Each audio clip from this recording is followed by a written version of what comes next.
esse vídeo aqui é exatamente falar sobre essa questão do devorador. Existem nas igrejas, na maioria das igrejas, uma pressão muito grande para as pessoas deixarem parte dos seus ganhos lá, deixarem parte do seu salário lá. E uma coisa que aconteceu muito interessante durante o período da história da igreja, foi até o século, no meu livro eu coloquei a data, agora eu não me recordo, acho que quem souber aí lembra aí para mim, por favor, foi que até o século V, VI, VII, a igreja não falava sobre dízimo, a igreja não pedia dízimo, a igreja não tratava sobre dízimo, porque era muito claro, todo mundo entendeu desde o tempo dos apóstolos que o dízimo era dos judeus, o dízimo era da lei, o fim da lei é Cristo, e ninguém falava sobre isso. Mas só que a igreja precisava de contribuições, e a igreja sempre ensinou os irmãos a contribuir voluntariamente. Mas como o cristianismo foi estatizado pelo Teodósio I, o imperador romano, 381, ele foi estatizado, ele passou a ser algo politizado. Então a igreja ela começou a querer enriquecer, e já vinha enriquecendo muito. E chegou o período de um imperador, esqueci o nome do imperador, Carlos Magno, aonde a igreja vinha impondo o seguinte para o pessoal. Está lá na história, pessoal. No meu livro lá está lá a história bem direitinho, as referências, é porque eu estou tentando me lembrar aqui. Então, a igreja ela ensinava o povo, a igreja, né, no caso a Igreja Católica Apostólica Romana, porque essa era a igreja cristã que aparecia na história, porque os outros irmãos que realmente viviam o evangelho, lutavam pelo evangelho, eles aparecem pouco na história. Kiko lá fala de alguns deles aí, mas quem apareceu mais na história mesmo foi a Igreja Católica Apostólica Romana, que apostatou e veio trazendo essa apostasia toda desde lá do começo da Idade Média, do século V. Então a igreja queria enriquecimento, ela estava já uma igreja estatizada e ela queria, né, se engrandecer economicamente, exatamente para cada vez mais ter influência sobre o Estado, sobre as decisões do Estado, das decisões dos imperadores. Então a igreja passou a ensinar, de acordo com os dados históricos, está lá no meu livro, lá, e as fontes, está tudo lá. A igreja passou a ensinar o seguinte: que os irmãos, que o povo ajudasse, os fiéis ajudassem, de forma voluntária, como foi Abraão, para poderem serem abençoados e tal, e tal, e tal, tal. Só que não surtiu efeito. Não surtiu o efeito que a igreja esperava. Então, como não surtiu efeito, a igreja passou a falar que o pessoal tinha que... Ela mudou o discurso, já não era mais para abençoar, agora era ameaça. Que o pessoal tinha que ajudar, porque senão ia para o inferno, não sei o quê, iam ser condenados e tal, tal, tal, tal. E nem isso também comoveu o povo. Aí o que aconteceu? Como a igreja, como eu disse, era politizada, estatizada, o imperador Carlos Magno, junto com a igreja, com o clero romano, decidiram o seguinte: olha, aqui dentro do meu governo, vocês vão pagar um imposto. Eu não me recordo mais lá, está tudo no meu livro, bem explicadinho lá. Eu podia ter aberto aqui, mas eu me lembrei disso agora. Então, vocês vão pagar um imposto tal valor. E quem não pagar esse imposto vai ser multado e vai se multiplicar a dívida, tal, tal, tal. Para vocês serem dispensados desse imposto, vocês precisam, ou vocês pagam o dízimo na igreja. Foi isso que eles fizeram. Então o imperador Carlos Magno, junto com o clero romano, decidiram o seguinte: quem não pagar o dízimo na igreja vai ter que pagar um imposto para o governo. Aí imagina aí, tu como um fiel de qualquer denominação que seja, herética ou bíblica, o que tu ia pensar? Não, se é de eu pagar um imposto, dar para o governo, eu vou dar para a igreja. E assim o povo passou a fazer.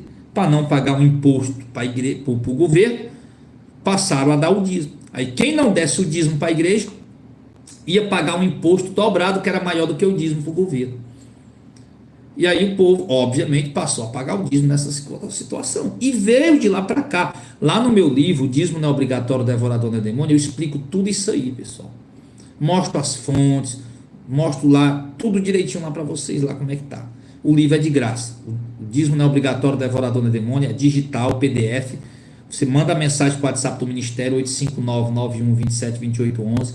Aí você diz, eu quero o livro do dízimo. Pronto, aí você vai ganhar o livro do dízimo de graça lá pelo WhatsApp mesmo, tá bom? Então veio de lá para cá, desde o tempo do imperador Carlos Magno. Coloca aí no Google aí, pessoal, pergunta aí quando foi o período do imperador Carlos Magno, que eu não me recordo agora, tá no livro, mas não me recordo agora, eu não vou abrir para perder tempo não. Então, imperador Carlos Magno, qual foi o período do governo do imperador Carlos Magno? Pronto. Então foi isso. Então chegou já no período da Reforma Protestante, né? Já nessa situação. Chegou por dia de hoje, aí chegou no tempo da Reforma Protestante, nessa situação. E aí, além do dízimo, ele já estava impondo já mais taxas, agora a Igreja Católica, né? Já estava impondo mais taxa para o povo, mais dinheiro, indulgência, criando um monte de coisa para poder conseguir parte dos bens dos fiéis. Tanto é que a Igreja Católica ela se apropriou de territórios e territórios. Tem cidade aqui ainda hoje no Ceará que você vai comprar um terreno lá, tem que pagar um imposto para a Igreja Católica lá. Tem cidade lá que é assim. A Vanusa pegou aí, ó, de 768 a 814. Pronto, exatamente, foi no século VIII. Do século VIII, que o 768 é século VIII, tá, pessoal? Foi do século VIII, meados do século VIII até o início do século IX, né? Que é 814, já é o século IX. Então, foi assim. Então, a igreja se apropriou de tudo isso. E aí vieram os reformadores e brigaram contra isso, lutaram contra toda essa exploração da igreja, essa mentira, essa coisa de salvação por obra, de pagar indulgência, não existe isso, nada mais. E os reformadores fizeram a reforma, criaram um novo movimento, né? Chamado os reformistas, o movimento da reforma protestante. Mais na frente, depois, uns 100, 200 anos depois, surgiu, aliás, uns 100 anos depois mais ou menos, surgiu o movimento evangélico propriamente. Mas os reformadores, quando fizeram a reforma, eles não vieram ensinar para o povo que o povo tem que ser... Aliás, alguns deles até falaram que, enfim, explicaram direitinho como é que era a questão do dízimo, que não era prática do Novo Testamento, da Nova Aliança e tudo mais. Só que o movimento evangélico surgiu e se degradou cada vez mais e virou isso aí que nós estamos vendo hoje, né? E trouxe essa imposição de dízimo, inclusive com mentiras.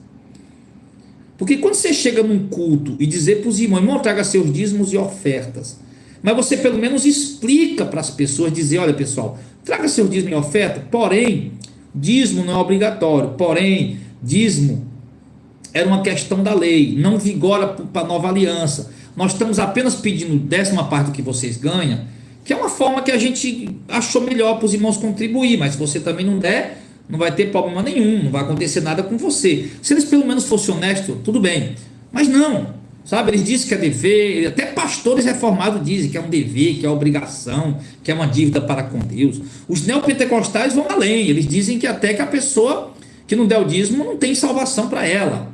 E aí chega ao ponto desse tal devorador, para poder, assim como a Igreja Católica fez no tempo do imperador Carlos Magno, do século VIII para o século IX, dizendo que quem não desse o dízimo, deu o dízimo para ser abençoado como nosso pai Abraão, o povo não deu, então quem não der o dízimo vai sofrer no inferno, como o rico e o Lázaro e tal, o rico lá da história do rico e Lázaro não deu o dízimo, impondo medo. Então agora eles estão usando essa técnica, essa estratégia.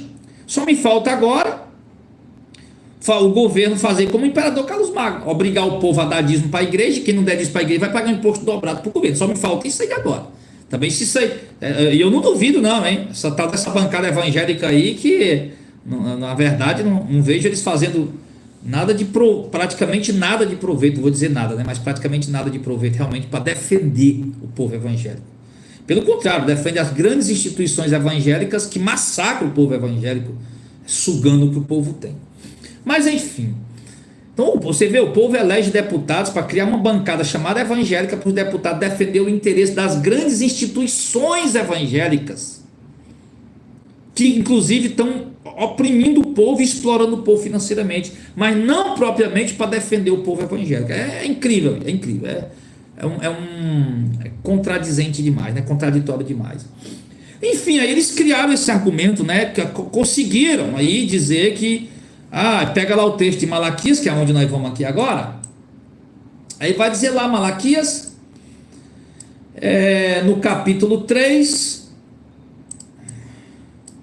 lá no versículo 10, Deus vem dizendo que o povo está roubando a ele e tal, e que o povo passe a dar o dízimo. No verso 9 diz que o povo está roubando a Deus, a nação inteira está roubando, mas o povo passa a dar o dízimo. Se o povo passar a dar o dízimo, pode fazer prova de Deus, se Deus não vai abrir as portas do céu e derramar bênçãos,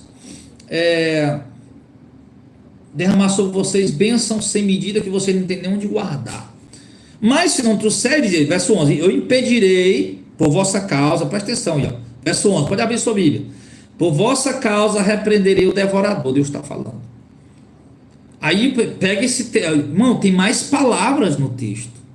Por essa causa repreender o devorador, e ele não destruirá os frutos da vossa terra, a vossa videira não ficará estéril, diz o Senhor.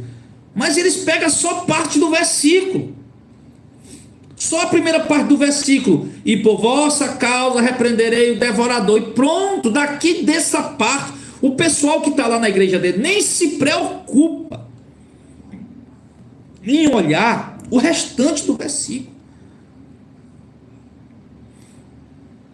onde Deus diz que vai afastar o devorador, para o devorador não destruir o fruto da terra, aquilo que foi plantado. E a videira que está lá plantada no campo não vai ser estéril, vai produzir, vai ter muita bênção, muita abundância. E Deus vai mandar a chuva no tempo certo. O pessoal não se preocupa em olhar o restante do versículo. O pessoal só escuta o que eles dizem lá, por vossa causa repreenderei o devorador. Aí depois ele mesmo vai lá e vai explicar o que é esse devorador, vai fazer a exegese dele, com I. Porque a exegese correta, né, é extrair o conteúdo do texto, a interpretação do texto, usando as regras da hermenêutica. Mas a exegese é diferente, é você colocar dentro do texto os seus achismos, o que você pensa, o que você acha, tá? Então eles vão lá fazer a exegese deles, essa primeira parte do versículo, por vossa causa repreenderei o devorador. Aí eles começam a falar, o devorador tem um cortador, tem um migrador, tem eu sei que tem, eles criam lá 4 tipos lá, devorador, o migrador e não sei o que mais. Aí começa a explicar, são demônios que o cortador vai cortar suas finanças, o migrador vai agindo na saúde, depois age no casamento, depois age no não sei o que mais, nas finanças, o migrador vai pulando de um canto para outro. E eles vão dizendo que isso é demônio, que são seres espirituais, que são representação de seres espirituais, que vão fazer o mal para as pessoas, se a pessoa não der o dízimo. E aí o povo fica apavorado, fica com medo e vai levando o dízimo com isso. E eles ainda conseguem no final dizer, mas você dá por amor, você dá por gratidão. Aí o pessoal, o que é que acontece? Estão indo levando por medo, por pavor, por terror, mas ao mesmo tempo dizendo que estão levando por gratidão e por amor. Porque eles conseguem uma habilidade tão diabólica colocar isso nas pessoas. Ou seja, eles plantam a semente do medo, dizendo que se você não der o devorador vai. Ele explica quem é o devorador lá para ele, lá na explicação dele, que são demônios que agem aqui, ali, acolá, na saúde, nas finanças, no casamento, não sei o que mais. E no final ele consegue colocar na pessoa ainda, que a pessoa vai dar por gratidão. Diz, como o Hernando Dias Lopes diz, que é um dever, dever é dívida, dever tem que dar. Como a história vai dizer que é dívida. Enfim. Então eles vão dizer essas coisas. E no final coloca no coração, na mente da pessoa, que a pessoa está dando por alegria. Aí o indivíduo vai dar por medo, mas o subconsciente dele está tão sabotado, de uma forma, de uma estratégia psicológica tão diabólica, que o indivíduo vai dar por medo, mas ao mesmo tempo ele vai dizendo, dizendo que está dando por gratidão, por amor e por alegria. Olha que conflito de coisas, que coisa diabólica isso. Eu desafio você que é dizimista, você que diz que não tem medo do devorador, que dá por gratidão realmente, eu lhe desafio passar 1 mês sem dar o dízimo. Eu desafio. Você que é dizimista fiel e diz que dá por gratidão, eu lhe desafio você passar 1 mês sem dar o dízimo, se você não vai sentir um sentimento de medo. Vai ficar com medo do carro quebrar, de ter um prejuízo, sofrer um acidente, de adoecer, de gastar com alguma coisa. Eu lhe desafio, passe 1 mês, você que é dizimista fiel, que acredita que tem que dar o dízimo, passe 1 mês sem dar o dízimo, e olhe como o medo vai inundar o teu coração. O sentimento real, verdadeiro, que plantado dentro de você vai vir à flora, vai florescer, vai florar, vai vir à tona. Aí você vai perceber o quê? Que realmente você não dava por gratidão, você dava por medo. Aí tudo que acontecer na tua vida, pneu do carro furou, o cabresto da chinela quebrou, o salário atrasou, a televisão queimou, qualquer coisa vai dizer, foi o devorador. Foi porque não deu dízimo. Uma confusão com a mulher, com o marido, um problema de saúde, vai ter que fazer um exame e tal, foi porque não deu dízimo. Foi porque não deu dízimo. Você vai ficar associando essas coisas. Aí você vai perceber que você não está dando, não é por amor, que você está dando não é por amor, que você está dando por medo. Você está dando não é por gratidão, você está dando por medo. Todos, 100% das pessoas que dão dízimo, dão por medo, não é por gratidão. Eles acham que é por medo, por causa dessa jogada psicológica diabólica que eles colocaram no sentimento das pessoas.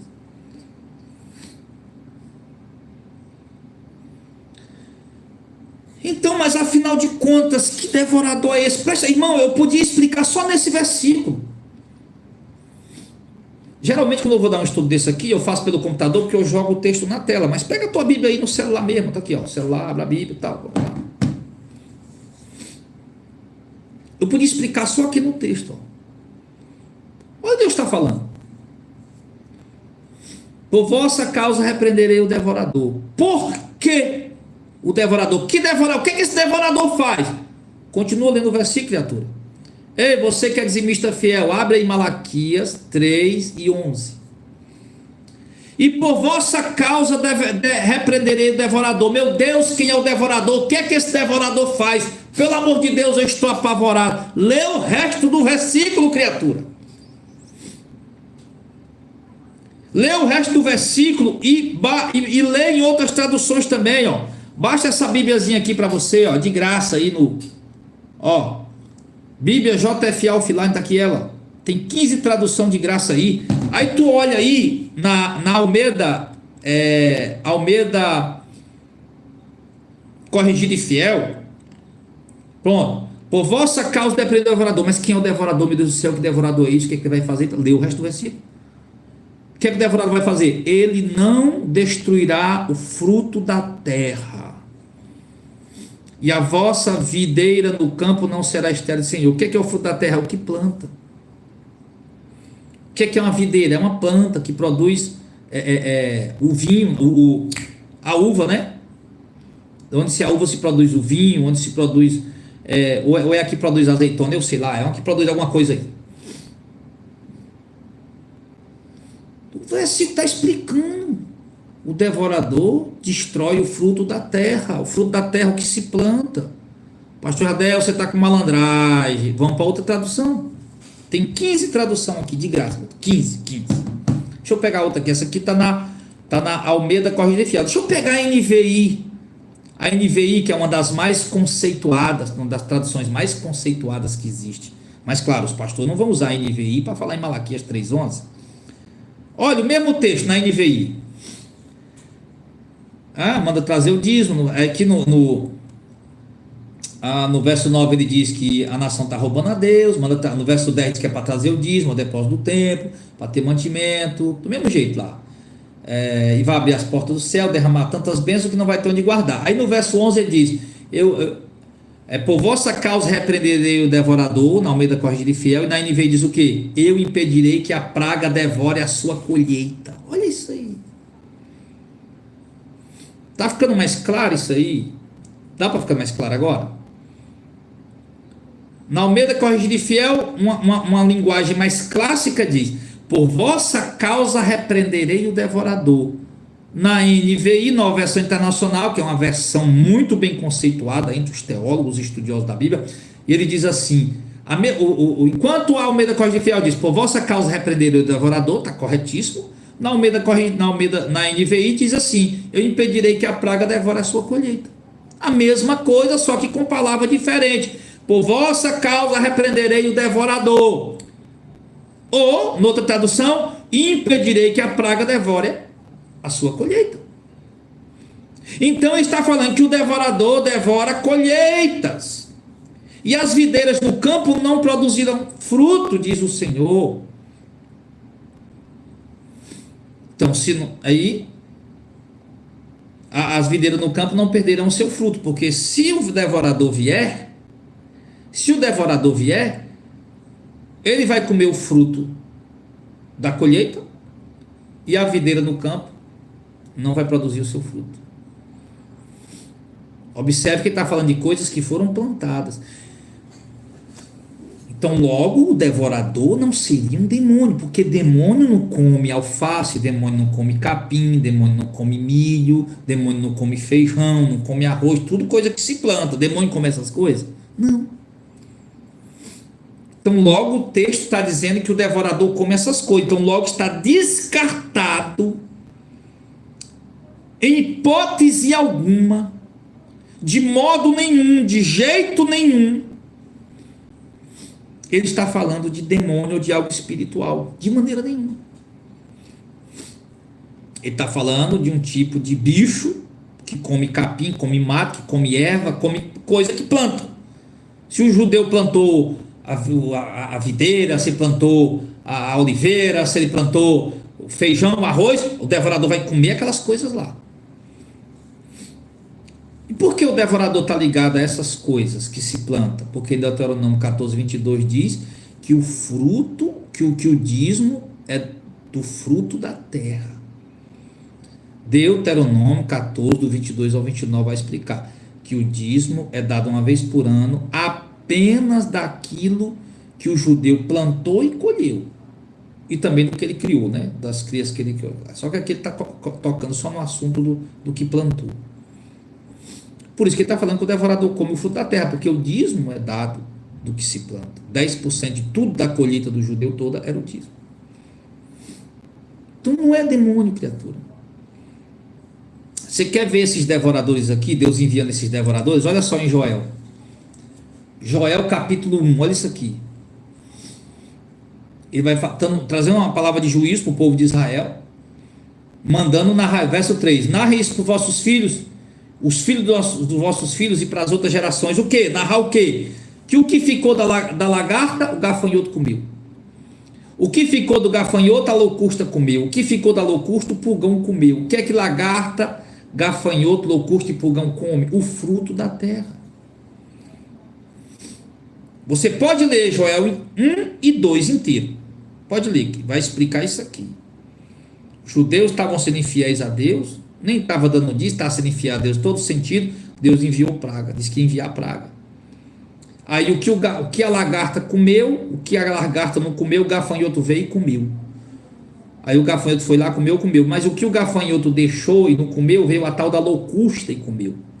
E o que a tal da locusta não conseguiu comer, veio o pulgão e comeu, ou seja, devastou a lavoura inteira. Aqui, ainda em Joel capítulo 2, verso 25, Deus promete ao povo, se o povo se obedecer a Deus, se converter para Ele, voltar a praticar a lei dele, Ele promete, verso 25, restituirei os anos que comeu o gafanhoto, a lagarta, a locusta e o pulgão, o meu exército que enviei contra vocês, está vendo? Deus está dizendo que o gafanhoto, a locusta, o pulgão e a lagarta deve destruir a lavoura do judeu, e Deus chama eles o meu exército. O meu exército, porque são pragas que Deus envia para devorar as lavouras dos judeus não dizimistas. Por isso que, voltando para Malaquias 11, Deus diz, por causa de vocês, da fidelidade do dízimo, eu vou repreender o devorador. Qual devorador? Joel 1, 4, Joel 2, 25. A lagarta, a locusta, o pulgão e o gafanhoto. Nada a ver com demônios. Isso não são manifestações espirituais. Isso aqui o texto está falando de algo literal. O dízimo é literal, era o fruto da terra. Como era o fruto da terra, era de lá, o pescador não dava dízimo. Você vai lê a lei do dízimo lá em Deuteronômio 14, do 28 ao 29, Levítico 27, do 30 e diante, você não vai ver Deus cobrando o dízimo de pescador, de quem tem uma bodega, de quem tem uma mercearia, de quem tem um comércio, de quem é carpinteiro, de quem é pedreiro, de quem é fabricante de tenda. Você não vai ver Deus cobrando desse povo. Você vai ver Deus dizendo que é para dar o dízimo, que é cobrando o dízimo do povo que planta e do povo que cria animais. Esses sim são por obrigado. E O povo que planta, o povo que cria animal precisa de quê? De chuva. Se não chover, não tem colheita. Se não chover, os animais não têm o que comer e morrem. Por isso que Deus diz: traga os dízimos, eu vou abrir as portas do céu, vou derramar tanta bênção que vocês não vão ter onde guardar. Ou seja, vou mandar chuva certinho, no tempo certo, na medida certa, para vocês colher tanto. E as crias de vocês produzir tanto que vocês não vão ter nem onde botar. Traga o dízimo que eu vou fazer isso. E também vou repreender o devorador. Que devorador? Joel 1,4, Joel 2,25. Vou repreender a lagarta, a locusta, o pulgão e o gafanhoto para ele não comer o que vocês plantaram. Pronto. Está aí a explicação. Está aí a exegese do texto. Você tem dificuldade de entender isso? Você tem dificuldade de entender isso? É muito claro, irmão. O texto é claro. Não tem dificuldade de se entender. Agora, você vai ter dificuldade de entender por quê? Porque eles já fizeram uma lavagem cerebral em você. Eles já colocaram na tua mente que o devorador são manifestações demoníacas. E na verdade, eles que ensinaram isso estão mentindo. Ou, quando no muito, estão passando um fake news sem saber. Outro dia uma pessoa da minha família mandou uma mensagem, um vídeo para mim, um negócio lá: ei, Jadé, olha aí, não sei o que, é questão de política. Eu olhei o vídeo, olhei, papai, isso aqui é fake news, isso aqui é mentira, isso aqui não é um vídeo falso, isso aqui foi criado. Mesma coisa, mandaram um vídeo esses dias, o doutor Laí Ribeiro, não, aquele carequinha lá que aparecia na Globo lá, o Varela, né, Valera, coisa assim, Drauzio Valera, e falando lá no Facebook lá, e falando lá de um produto, e pedindo o pessoal para comprar, era só clicar no link, mas tivesse cuidado, tem muita gente enganando o povo, a minha equipe vai fazer uma chamada de vídeo e tal, e pelo jeito dele falar, fala idêntica, mas pela forma dele falar, e a proposta que ele estava dando, pô, a equipe dele vai ligar, fazer chamada de vídeo, eu falei, é fake news, não clica nisso aí que tu vai cair. Então, quando no muito as pessoas estão disseminando mentiras sobre essa questão do devorador, ou então os mais ignorantes estão apenas passando fake news para os outros. O cara ouviu lá falar desse tal devorador, agora chega no púlpito dele lá, da igreja dele lá, falando também do devorador. Vão passando fake news, aí tá aí, tomou conta agora como se fosse uma verdade. Tomou conta agora essa fake news de gafanhoto, desse devorador ser demônio. É uma fake news, ou seja, fake news é o quê? É uma notícia mentirosa, informação mentirosa. Então aí um ouviu em tal lugar, depois foi passando para o outro e pronto, tomou conta das igrejas nesses séculos aí que o evangelicalismo dominou tudo. De modo que nós que já nascemos já com essa igreja evangélica do jeito que ela está aí já nascemos e nos criamos ouvindo essa coisa.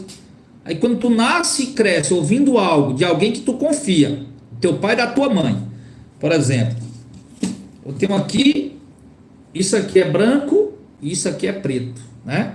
Mas o meu filho, ele é pequenininho, nasceu agora, por exemplo, ilustrativamente, né? O meu filho, ele confia muito em mim, eu sou o pai dele, ele sabe que tudo que eu estou ensinando para ele é o correto, é o certo. Então eu vou dizer para ele isso aqui, ó, tá aqui, isso aqui é branco, isso aqui é preto, mas eu vou lhe ensinar o contrário. Eu vou dizer, meu filho, ó, isso aqui é branco, tá? Isso aqui é branco, isso aqui é preto. E eu vou ensinar aquela criança, e antes dele ir para o colégio, aprender no colégio, nas escolas, ele vai conversar com os outros coleguinhas dele, e toda vida ele vai dizer que isso aqui é branco.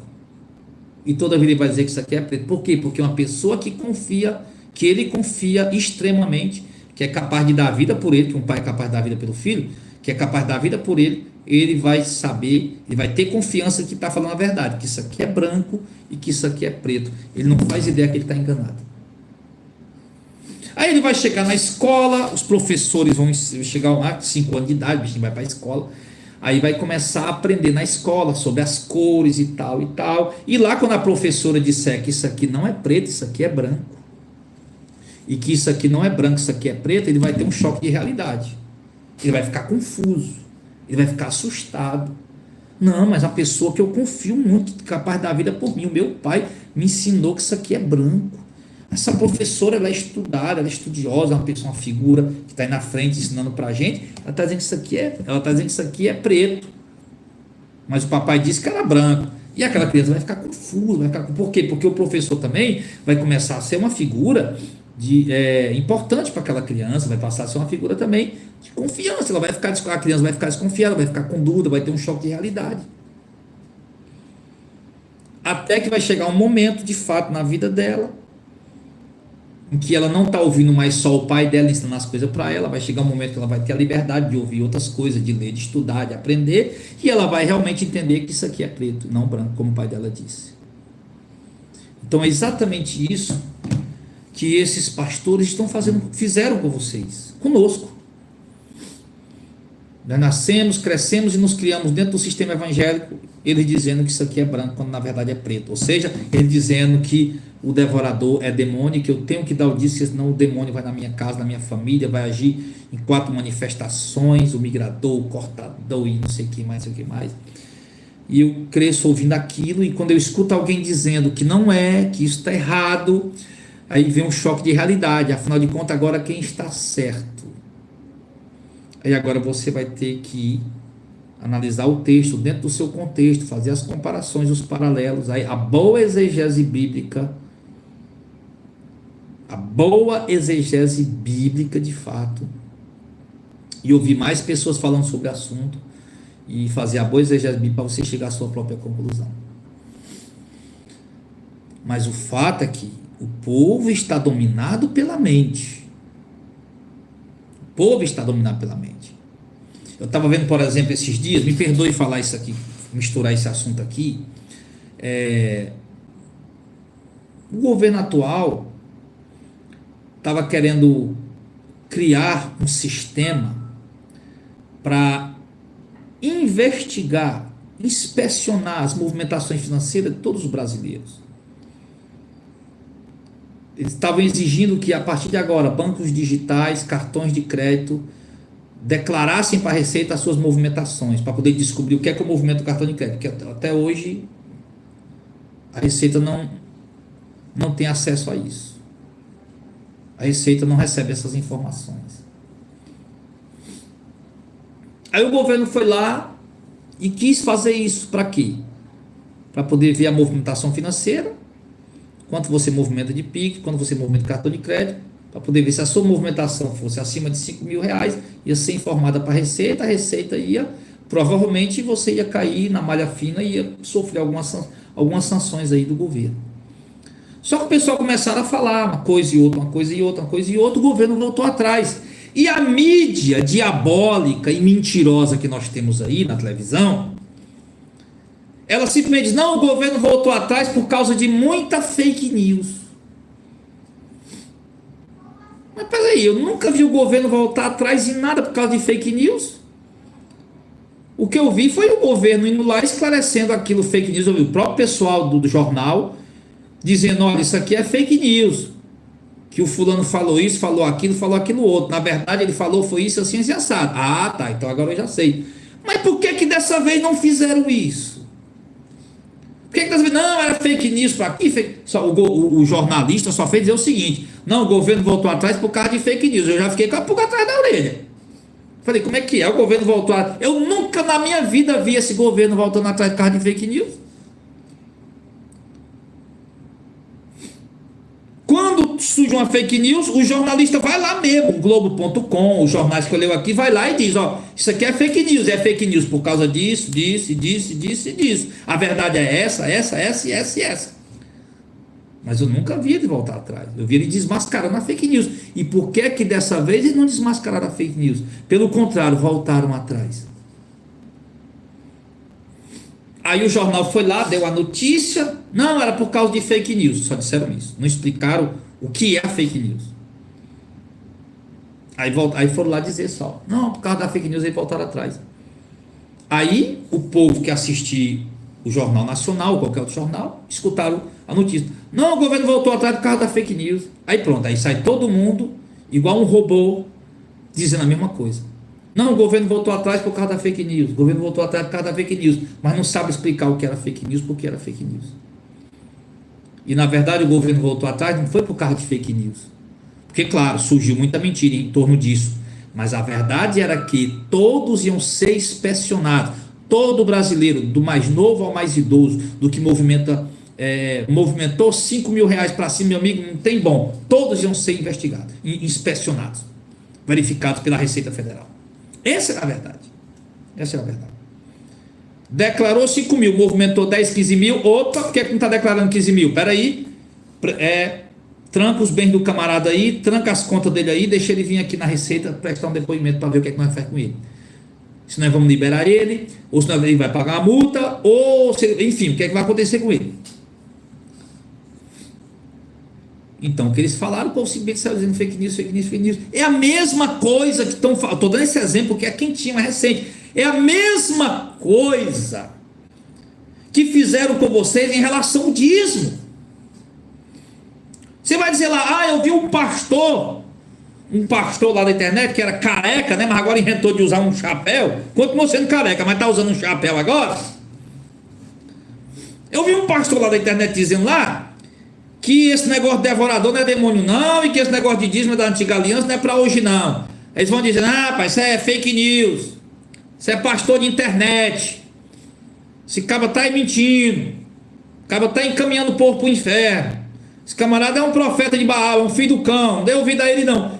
Eles vão dizer assim, não, mas peraí, pastor, eu quero mais explicações, porque ele explicou na Bíblia, o carequinha lá de chapéu explicou na Bíblia. Eu não quero só ouvir que é fake news, tá? Eu confio no Senhor, o Senhor é o pastor, eu tenho um apreço pela sua vida, por isso que eu estou aqui, eu confio que o Senhor está ensinando para nós a verdade, mas isso me deixou com uma pulga atrás da orelha, eu estou com uma pulga atrás da orelha. Eu não quero só dizer que o Senhor diga que é fake news, eu quero que o Senhor me mostre numa exegese correta da Escritura. Pronto. Mas o povo não faz isso, o povo não tem coragem de falar, o povo não tem coragem de abrir a boca, o povo fica calado, o povo engole com medo, o povo foge, enfim, pessoal. É dessa forma que acontece. E vocês eles vão colocando na sua mente que você está dando o dízimo, porque está dando por amor e alegria e gratidão, mas você está dando com medo de algo que nem existe. Essa é a verdade. E é lamentável isso. Então, se você quer entender mais, pastor Jardel, então eu vou parar de ajudar a igreja. Não, pare só de dar dízimo. Não, mas eu vou dar voluntariamente. Não dê voluntariamente. Eu vou dar por gratidão. Não dê por gratidão. Não dê. Não dê dízimo de maneira alguma. Não dê. Porque sua mente está sabotada. Você não vai dar por gratidão nem por alegria. Você vai dar por medo e pelo velho costume da lei. Pare imediatamente e completamente de dar dízimo. Quantas vezes, você que diz que dá por gratidão, quantas vezes tu se viu apertado? Alguém vai dizer, não, nunca passei por isso, mas a maioria já passou, meu amigo. Você não pode criar uma regra baseada na tua experiência, não. Quantas vezes você já se viu apertado? Apertado mesmo, estava sem dinheiro e faltando as coisas dentro de casa. Papel da luz, 2 papel da luz já, chegando no terceiro com medo de cortar, e tu com o dinheiro do dízimo guardado, e tu pensando, rapaz, eu vou pagar a luz, não vão cortar, eu vou fazer minha feira, meus filhos estão com fome, não, mas eu não posso tocar no dízimo do Senhor, não. Você lembra disso aí? Qual era o sentimento que você tinha? Era de gratidão? Não, era de medo, de não tocar aquilo porque pertence ao Senhor, e eu não posso tocar porque pertence ao Senhor, a coisa vai piorar e tal, Deus me livre, cruz credo, Ave Maria, Nossa Senhora nos defenda e não sei o que mais e tal. Não foi por gratidão. Você não estava você não estava querendo dar por alegria, por gratidão, você estava precisando daquele dinheiro para colocar comida na boca dos teus filhos, para suprir uma necessidade básica da tua família, e mesmo assim você não teve coragem de pegar porque você estava com medo. Não é gratidão, irmão, é medo. Não é voluntariedade, é medo. Essa é a verdade. As pessoas dão com medo. Esses falsos profetas diabolicamente colocaram na mente do povo que o povo dá por gratidão, e na verdade não é.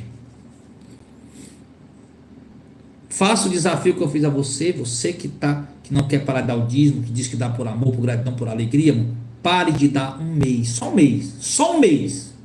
só um único mês, e veja qual o sentimento que vai vir dentro de você. um sentimento de culpa, um sentimento de medo, um sentimento de que está fazendo algo errado. Então, ou seja, não, você vai entender que se veio esse sentimento, então não é por gratidão, então não é por voluntariedade, é por medo, por obrigação que impuseram no teu coração, na tua mente. E essa palavra, a palavra de Deus tem um objetivo, irmão, de nos libertar. Tem um objetivo de nos libertar. E eu espero realmente que conhecereis a verdade, e a verdade vos libertará. Eu espero realmente isso, que essa palavra simples, irmão, tem coisa mais simples do que explicar uma coisa dessa. Pastor, eu estou com dúvida, rever o vídeo de novo. Olha a playlist, a Vanusa vai colocar para vocês a playlist aí agora. A playlist que fala dízimo, você foi enganado. Esse é o título da playlist. Vanusa vai colocar agora para vocês aí. A playlist diz: você não foi enganado. Quer mais? Eu escrevi um livro. O dízimo não é obrigatório, o devorador não é demônio. De graça. Para dar de graça, meu amigo. É um livro digital, PDF. Como é que eu faço para conseguir esse livro, pastor? Entre em contato com o WhatsApp do Ministério Missão de Fé, 85991272811. 85991272811. Faz isso. Aí você diz assim: eu quero o livro do dízimo. Pronto, lá no WhatsApp mesmo, você recebe por lá mesmo, é em PDF, é digital. Espera lá, às vezes é no mesmo dia, às vezes demora 2 dias. Eu coloquei lá, espera até 7 dias, mas nunca chega em 7 dias. Eu só coloquei mesmo lá para poder os agoniadinhos e ficar mais calmo, né? Porque tem gente que é agoniar. O cara manda e já quer na mesma hora. Não tem paciência, manda lá, pede lá, não liga não, vai só mandar mensagem, não atende ligação não. Tá bom? E tem a playlist aí para você ouvir. Tem preguiça de ler? Não gosta de ler? Assista a playlist. Ah, mas eu queria ouvir o livro. Pastor Reiner. O canal é desse modelo, meu parceiro, meu amigo. Ele fez esse livro em audiobook e colocou lá no canal dele. Depois eu vou ver se eu arrumo um sistema de voz mais moderno, de IA, inteligência artificial, para poder ver se eu faço esse vídeo em audiobook, num áudio melhor de se ouvir, não seja tão robótico, para colocar aqui no meu canal. Mas o pastor Reni colocou lá no canal dele. Então vai lá, o canal é desse modelo. Lá no vídeo lá, que o pastor Reni colocou lá no canal dele, lá, e assim, escuta lá, tá lá o livro todinho, tá bom? Ok? Mas tem um livro, tem tudo aí. Peça o material que você puder pedir, pode pedir tudo aí, é de graça, em nome de Jesus, é para edificar a tua vida. Então é isso aí. Então bora